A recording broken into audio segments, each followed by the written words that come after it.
Hey, what's this thing do? Ha ha ha! I get it. There's a snake in my boot.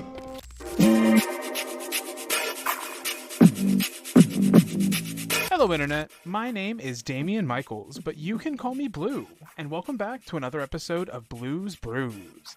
This week, we're starting off a new mini-series I've been wanting to do for a while now, where I build a deck with each companion legal in Brawl. That unfortunately means no Lutri, and if I play Yorion, it'll have to be the commander instead of the companion because of her restriction, but we'll burn that bridge when we get to it. So just to break down how companions work real quick for anyone new to the game or otherwise may not know what a companion is for whatever reason. A companion is a legendary creature that sits in your command zone, and you can pay 3 generic mana at any time. You can cast a sorcery to put it into your hand. In constructed formats, this takes up a card in your sideboard. Once it's in your hand, it functions as any other card in your starting deck would. This means it does not reset like your commander, so if it gets exiled, it's gone for good. The catch is, each companion requires you follow a different restriction for your starting deck in order to even have the companion in the first place. For example, Lutri requires your starting deck contain exactly 1 copy of all non-land cards, and this is why the Otter is banned in Brawl, because it would just be a free card in every blue-red X deck with no added deck building restriction at all. I've already built several of these decks, but they still need some tweaking, so we're starting with Umori the Collector. Umori is a 4-mana 4/5 that requires each non-land card in your starting deck to share a card type and allow your spells of that type to cost 1 generic less. In Brawl, your commander must also follow this restriction, so we have to do either all creatures or all planeswalkers. All planeswalkers sounds like it would be busted in theory, but in practice the deck would just fall apart too easily, so we're doing all creatures today. I chose Sidisi for the commander, which is a 4-mana 3/3 snake shaman that says when this creature enters the battlefield or attacks, mill 3 cards, and whenever 1 or more creature cards are put into your graveyard from your library, create a 2/2 black zombie creature token. Since our entire deck is creatures and lands, we're going to make a lot of zombies with this. Before we get into the games, it's important to note that adventure cards are creatures in every zone except the stack, and MDFC cards only see the front side, not the back. So while I'm not using that many of either, I wanted to mention that they are legal with Umori in this deck because Umori only sees the creature half. And with all the admin out of the way, let's get collecting. Game 1, we're on the play against Serac and Goreclaw. We take our free mulligan and keep at 7. We start things off with a Fetid Pools and pass. Opponent plays a Forest and passes it back.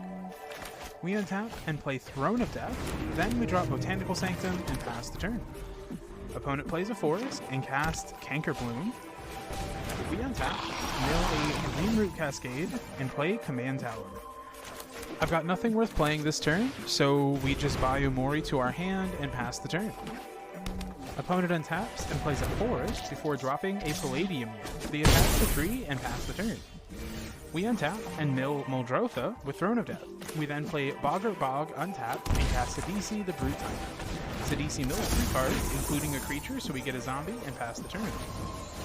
Opponent untaps and plays a Fertile before passing, missing their land drops. We untap and mill a land at our upkeep. We draw a temple and play Kaga, Shadow Archdruid. This lets us play Plaza of Heroes from our graveyard and we pass the turn. Opponent untaps and plays a Migratory Great Horn on Fertilid to go grab a basic. They then remove a counter from it to go get another land before passing.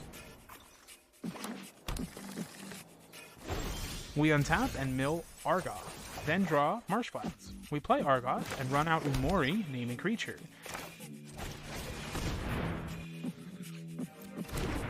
Next we run out Reclamation Sage to blow up the Palladium Mirror before passing the turn.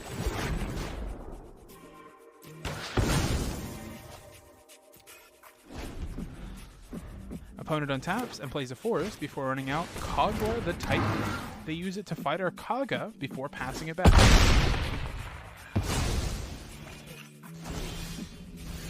We untap and mill a Deathbloom Ballad to make a zombie, and we draw a Snarling Gorehound.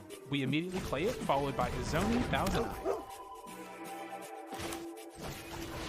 I sped this up because there's quite a few triggers, but what's happening is Gorehound says when a creature with power 2 or less enters the battlefield, we get to surveil 1. So if it's a creature and we put it into the graveyard, then we get to make a zombie token. And since the token has 2 power, it triggers the Hound again, so we get to keep doing this until we hit a land.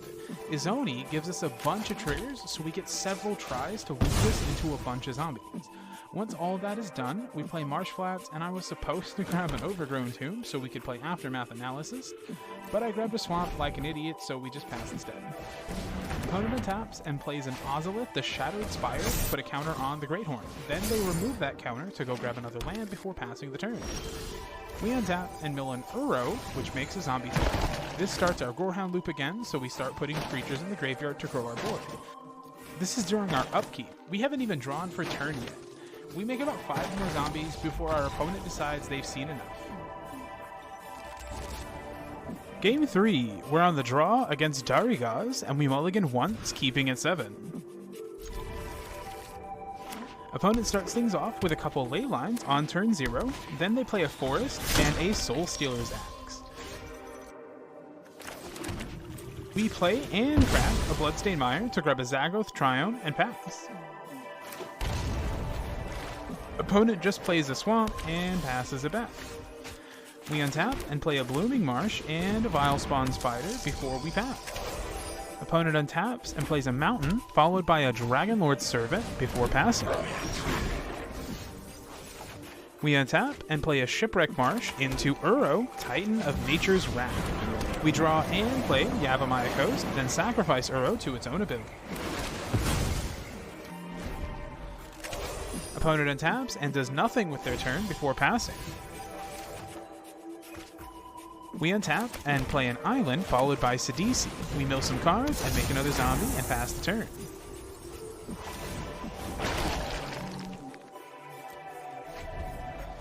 Opponent's turn, they play a Dragonkin Orb and pass the turn, missing another land drop.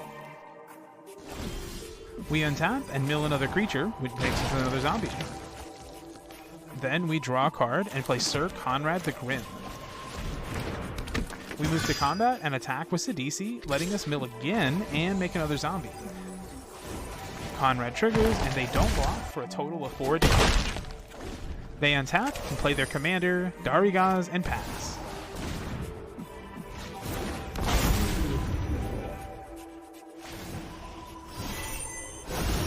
We untap and mill a land, then play Undead Butler to mill and make another zombie.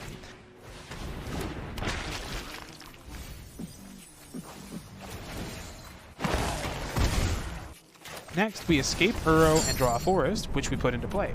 No attacks, and we pass.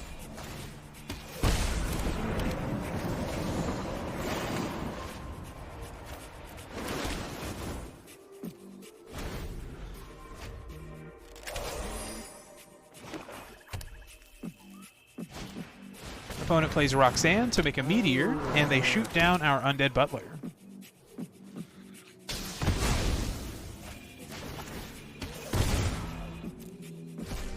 Butler triggers, and we get Thassa back from the bin.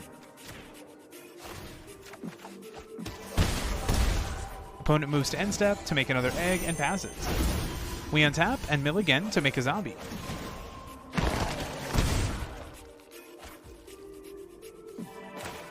We then play Thassa, followed by Urd.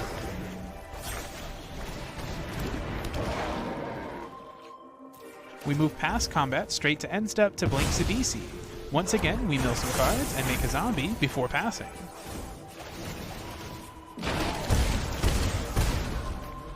Opponent untaps and takes down their eggs.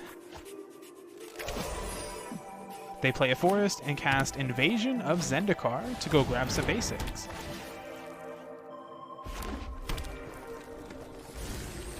They follow this up with a Cool and move to end step.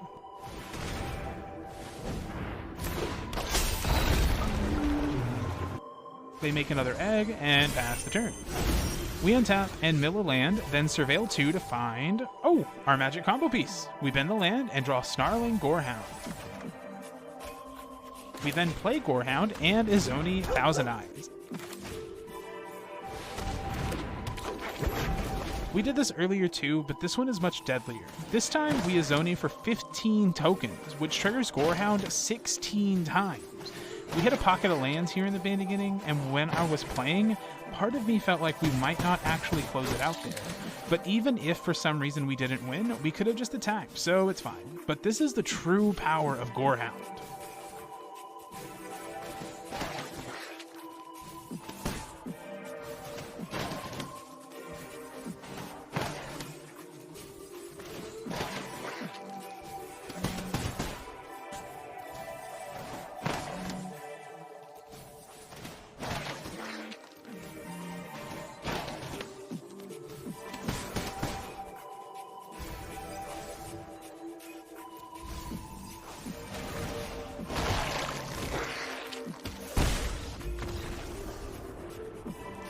Yes, we did have fun. Thanks for asking.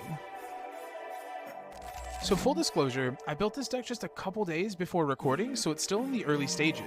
I kept putting off Umori on my to-do list because I felt it was going to be terrible, but when I finally did sit down to build it, my first couple games blew me away, to the point that I put the other companion decks that I've had built for weeks now on the back burner because I was so excited about this one.